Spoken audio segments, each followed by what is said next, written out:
ദുരന്തഭൂമിയായി വയനാട്.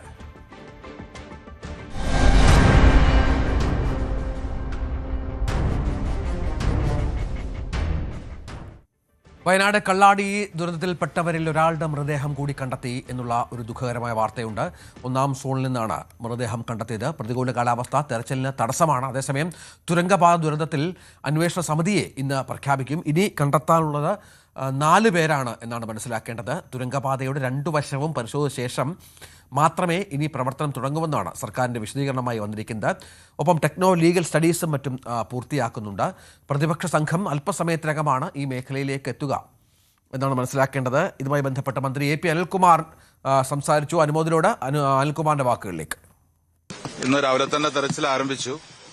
ഇപ്പോൾ നമുക്ക് ഒരാളുടെ മിസ്സിംഗ് ആയിട്ടുള്ള ഒരാളുടെ മൃതദേഹം കണ്ടെത്താൻ കഴിഞ്ഞിട്ടുണ്ട്. അത് കണ്ടെടുത്ത് വൈത്തിരി ഹോസ്പിറ്റലിലേക്ക് മറ്റ് നടപടിക്രമങ്ങൾക്ക് വേണ്ടി പോസ്റ്റ്മോർട്ടം ഉൾപ്പെടെയുള്ള കാര്യങ്ങൾക്ക് വേണ്ടി അങ്ങോട്ട് കൊണ്ടുപോയി.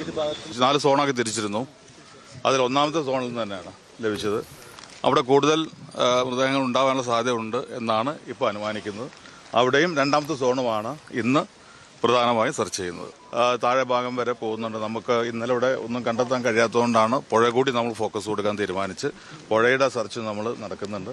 അതോടൊപ്പം തന്നെ ഇന്ന് 1-ാമത്തെ സോണിൽ നിന്നാണ് മിസ്സിംഗ് ആയ ഒരാളുടെ മൃതദേഹം കണ്ടെടുത്തത്. എയർലിഫ്റ്റ് ചെയ്യണമെങ്കിൽ എംബാം ചെയ്യണമെന്നാണ്. അതുകൊണ്ട് അത്തരം ഇത് കഴിഞ്ഞ് പോസ്റ്റ്മോർട്ടം കഴിഞ്ഞാൽ നേരെ കാലിക്കറ്റ് ഹോസ്പിറ്റലിലേക്ക് മെഡിക്കൽ കോളേജിലേക്ക് മാറ്റും. അവിടുന്ന് എംബാം ചെയ്ത് അവരേതാണ് എന്നുള്ള മിസ്സിംഗ് ആയ 5 പേരിൽ ആരാണ് എന്നുള്ളത് ആദ്യം ഐഡന്റിഫൈ ചെയ്യണം. ആ കാര്യങ്ങളൊക്കെ ഇപ്പോൾ നടക്കും. അപ്പോൾ നടന്നു കഴിഞ്ഞാൽ അക്കാര്യം പിന്നീട് ചെയ്യുന്നു. CV അനുമോദ് വിവരങ്ങളുമായി ചേരും. അനുമോദ്, ഈ മരിച്ച ഒരാളെ കണ്ടെത്തി, ഒരു മൃതദേഹം കൂടി കണ്ടെത്തി എന്നാണ് മനസ്സിലാക്കേണ്ടത്. മൊത്തം 5 പേർക്കായിട്ടായിരുന്നു തിരച്ചിൽ ഇന്നലെ മുതൽ. ഇപ്പോൾ ഒരാളുടെ മൃതദേഹം കിട്ടി. ആരാണെന്ന് തിരിച്ചറിഞ്ഞിട്ടുണ്ടോ? ഇപ്പോൾ കൂടുതൽ തിരച്ചിലിനുള്ള ഒരു കാലാവസ്ഥയുണ്ടോ അവിടെ?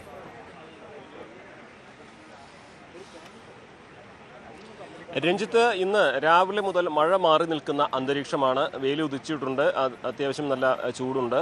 അതുകൊണ്ട് തന്നെ തെരച്ചിലിന് ഇന്നലത്തെ പോലെ വലിയ പ്രതിസന്ധി ഇതുവരെ നേരിട്ടിട്ടില്ല എന്നുള്ളതാണ് അവസ്ഥ. പക്ഷേ എപ്പോൾ വേണമെങ്കിലും മാറുന്ന ഒരു കാലാവസ്ഥയാണ് എന്നൊരു ആശങ്ക ഉണ്ടെങ്കിൽ പോലും ഇന്നലത്തേക്കാൾ ഇടങ്ങളിൽ പരിശോധന നടത്താൻ ഇപ്പോൾ സാധിക്കുന്നുണ്ട്.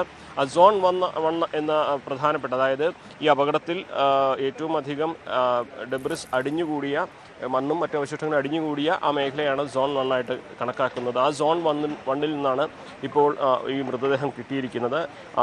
ഈ സാധനങ്ങൾക്ക് ഇടയിൽ മണ്ണിനടിയിൽ പൂണ്ട് പോയ അവസ്ഥയിലായിരുന്നു മൃതദേഹമെന്നാണ് ഈ മൃതദേഹം കണ്ടെത്തിയ ഫയർഫോഴ്സ് ഉദ്യോഗസ്ഥർ അറിയിച്ചത്. 2 ദിവസം മുൻപ് നടത്തിയ പരിശോധനയിൽ അവിടെ നിന്നും ഒരു മൊബൈൽ ഫോൺ ലഭിച്ചിരുന്നു. ആ മൊബൈൽ ഫോണിൻ്റെ പുറകിൽ ഇയാളുടെ ഒരു ഫോട്ടോയും ഉണ്ടായിരുന്നു. ആ ഫോട്ടോയിലുള്ളതൊരു ഇമ്രാൻ എന്ന ആളുടെ മൊബൈൽ ഫോണാണ്. അയാളുടെ മൃതദേഹമാണ് ഇപ്പോൾ കണ്ടെത്തിയത് എന്നാണ് നമുക്ക് കരുതേണ്ടത്. സ്ഥിരീകരണം വരേണ്ടതുണ്ട്. എന്നാൽ പോലും പ്രാഥമികമായിട്ട് കണ്ടെത്തിയത് അദ്ദേഹത്തിൻ്റെ മൃതദേഹം തന്നെയാണ് എന്നാണ് നിഗമനം. അപ്പോൾ ആ ഒരു പ്രദേശം കേന്ദ്രീകരിച്ച് തന്നെയാണ് സോൺ 1-ഉം അതേപോലെ സോൺ 3-യും കേന്ദ്രീകരിച്ചാണ് ഇന്നിപ്പോൾ ഈ ഒരു പരിശോധന കൂടുതലായിട്ടും ഉണ്ടാവുക. അതായത് ഇന്നലെ നമ്മൾ ഏറ്റവും അധികം പുഴ കുത്തിയൊഴുകുന്ന ആ പ്രദേശത്തെ ദൃശ്യങ്ങൾ കാണിച്ചത് അതാണ് സോൺ 2 ആയിട്ടുള്ളത്. ആ ഒരു മേഖലയും അതിന് മുകൾ ഭാഗത്ത് ഏറ്റവും അധികം മണ്ണും മറ്റും അവശിഷ്ടങ്ങളും വന്നു ചേർന്ന മേഖലയാണ് സോൺ 1. അപ്പോൾ അവിടെയും ഈ 2 ഇടങ്ങൾ കേന്ദ്രീകരിച്ച് പരിശോധന നടത്തുന്നുണ്ട്. ഒപ്പം തന്നെ മുകൾ ഭാഗത്ത് സോൺ 3-യിലും പരിശോധന നടക്കുന്ന ഒരു സാഹചര്യമുണ്ട്.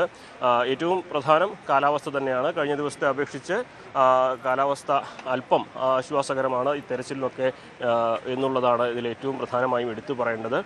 ഒപ്പം തന്നെ കൂടുതൽ ഹിറ്റാച്ചിയും മറ്റ് യന്ത്ര സംവിധാനങ്ങളൊക്കെ ഈ പരിശോധനയ്ക്കായിട്ട് ഇറക്കുവാനും ഈ ഒരു കാലാവസ്ഥയിൽ സാധിക്കുന്നുണ്ട് എന്നുള്ളതാണ് ഏറ്റവും പ്രധാനമായി എടുത്തു പറയേണ്ടത്. ഇപ്പോൾ നമുക്ക് മറ്റൊരു പ്രധാനപ്പെട്ട കാര്യം പങ്കുവയ്ക്കാനുള്ളത്, പ്രതിപക്ഷ നേതാവ് പിണറായി വിജയനും MP ഗോവിന്ദൻ മാസ്റ്ററും അടങ്ങുന്ന പ്രതിപക്ഷ സംഘം അല്പ നിമിഷങ്ങൾക്കുള്ളിൽ ഇവിടേക്ക് എത്തിച്ചേരുമെന്നാണ് നമുക്ക് അറിയാൻ കഴിഞ്ഞിട്ടുള്ളത്. അവർ മേപ്പാടി പിന്നിട്ടിട്ടുണ്ട്. ഒരു 1-2 മിനിറ്റിനുള്ളിൽ അവരിവിടേക്ക് എത്തിച്ചേരും.